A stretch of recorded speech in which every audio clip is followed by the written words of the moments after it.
இந்த வீடியோல நம்ம ஒண்ணுமில்லை ஃபோன் 1 பத்தி தான் பார்க்க போறோம். அதாவது நத்திங் ஃபோன் 1 பத்தி ஏகப்பட்ட லீக்ஸ் வந்திருக்கு, ஒரு சில கன்ஃபர்மேஷனும் வந்து கொடுத்திருக்காங்க. சோ இந்த ஃபோன்ல என்னென்ன விஷயங்களை நம்ம எக்ஸ்பெக்ட் பண்ண முடியும் அண்ட் இதோட பிரைசிங் என்னவாக இருக்கும் அப்படின்ற எல்லா விஷயத்தையுமே பார்க்க போறோம். தமிழ் பேசும் அனைத்து நல்லவங்களுக்கு வணக்கம். சோ வாங்க நத்திங்க பத்தி பார்க்கலாம்.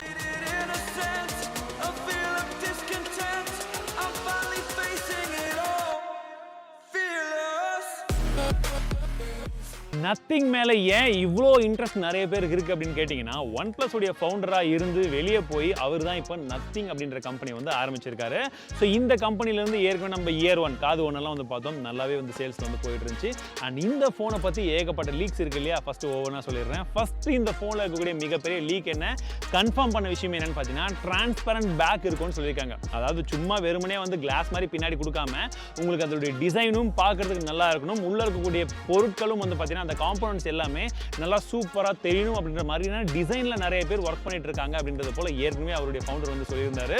ஸோ அந்த டிசைனுக்காக தான் இங்கே நிறைய பேர் வெயிட்டிங்கில் இருக்கும். பில்ட் குவாலிட்டியை பொறுத்த வரைக்கும் கம்ப்ளீட்லி அலுமினியம் தான் இருக்கும் அப்படின்றத சொல்லியிருக்காங்க. அண்ட் கன்ஃபார்மான இன்னொரு விஷயம் என்னன்னு பார்த்தீங்கன்னா, குவால்காம் கிட்ட இருந்து வந்த Snapdragon 7 Gen 1 அப்படின்னு சொல்லக்கூடிய புத்தம் புது ப்ராசஸர் இந்த மொபைல் ஃபோனில் இருக்கும். பிகாஸ் இது வந்து பார்த்தீங்கன்னா ரொம்ப ப்ரீமியம் ஃப்ளாக்ஷிப்லாம் கிடையாது, ஒரு மிட் ரேஞ்சில் ப்ரீமியம் ஸ்மார்ட் ஃபோனாக இருக்குன்றத போல சொல்கிறாங்க. இதில் 4500 mAh பேட்டரி, 90 ஹெர்ட்ஸ்க்கான ரெஃப்ரெஷ் ரேட்ஸ் அப்படின்றது போல ஒரு சில லீக்ஸ் இருக்கு. பட் என்ன பொறுத்த வரைக்கும் 90 இருந்தால் கண்டிப்பாக ஒரு மொக்கையாக தான் இருக்கும், அது இருக்கிறதுக்கு வாய்ப்பு கிடையாது. 120 ஹெர்ட்ஸ்க்கான AMOLED டிஸ்பிளே கண்டிப்பாக இருக்குன்றது தான் என்னுடைய கெஸிங்காக இருக்கு. 4500 mAh பேட்டரின்றது கிட்டத்தட்ட கன்ஃபார்ம் ஆயிருக்கும். அண்ட் 33 வாட் சார்ஜர் அப்படின்றத போல சொல்றாங்க. பட் என்ன பொறுத்த வரைக்கும் 50 55 வாட்ச் மினிமம் இருக்குன்றதை தான் நான் எதிர்பார்க்கிறேன். ஸோ இதெல்லாம் ஒரு பக்கம் இருக்கு. நத்திங் உடைய UI அந்த லான்ச்சர் ஆல்ரெடி வந்துடுச்சு, நிறைய பேர் யூஸ் பண்ணிட்டு இருப்பீங்க. ஸோ உங்களுக்கு அது எப்படி இருக்குன்றது வந்து தெரியும்.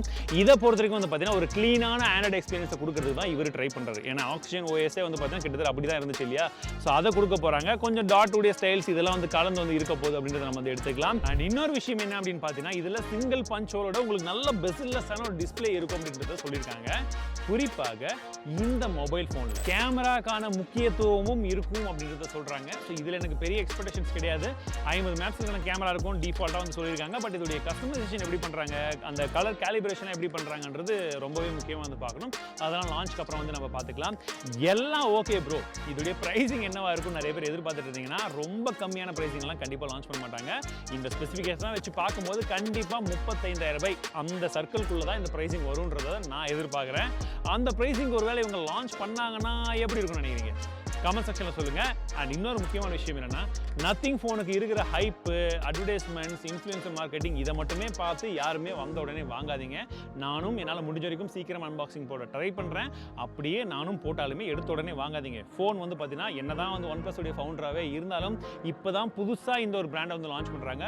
போகட்டும், ஒரு 2-3 மாதம் போகட்டும், ஃபோன் எப்படி இருக்குது என்ன இருக்குன்றது எல்லாத்தையும் பார்த்துட்டு அதுக்கப்புறம் வாங்கிக்கலான்றதை இப்போவே சொல்கிறேன். ஸோ ஹைப்பை தெரிஞ்சுக்கோங்க, ப்ராடக்ட்டை பற்றி புரிஞ்சுக்கோங்க, ஆனால் எடுத்த உடனே இன்வெஸ்ட்மெண்ட் பண்ணாதீங்கன்றது என்னுடைய தனிப்பட்ட கருத்து. நீங்கள் என்ன நினைக்கிறீங்க? ஒன்றுமில்லைன்னு நினைக்கிறீங்களா, இல்லை ஒன்றுமில்லைன்றது கண்டிப்பாக ஏதோ இருக்குன்னு நினைக்கிறீங்களா? கமெண்ட் செக்ஷனில் சொல்லுங்கள். ஸோ மீண்டும் அடுத்த வீடியோவில் சந்திக்கிறேன். வாழ்க தமிழ்.